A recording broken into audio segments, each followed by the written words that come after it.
Hello, good morning mga idol. Kumusta kayo? At ito ngayon ang nabili nating ulam. Isang batya na ulam. Halagang 500. So, pang isang buwan na to. Pang isang buwan na namin ng mga aso ko. Ang aming ulam. Napakarami niyan. Isang buwan na namin na konsumo. Ilagay natin sa rip at magtuyo tayo pag may init. Magpaksiw para may pangulam tayo.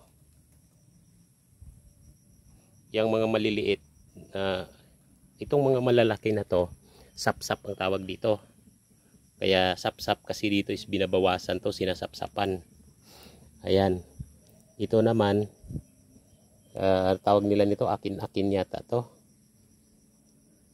Yan. Tapos mga ito, yan yung para sa akin tag isang piraso. Isang piraso, isang hiwa, isang araw. Hiwain ko pa to para matipid. Isang buwan kasi yan na budget na mga pang-ulam.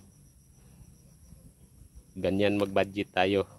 Kasi hindi naman ako pwede kasing kain ng marami, kaya ang ko lang is konti-konti lang. Then laswa lang ang gulay sa akin dahil pag ang kinakain ko is nangangalay talaga ang aking kamay at likod, lalo na pag ng kargado ng mga ingredients tulad ng mga asin. Kaya kunti lang ang asin ko na inalalagay, hindi marami. Din ang suka, tuyo o basta't maasim na mga product ng maasim is kaunti lang ang aking nilalagay, or di nga kaya hindi na ako naglalagay dahil pag lumagay ako is inaatake ako ng aking sakit sa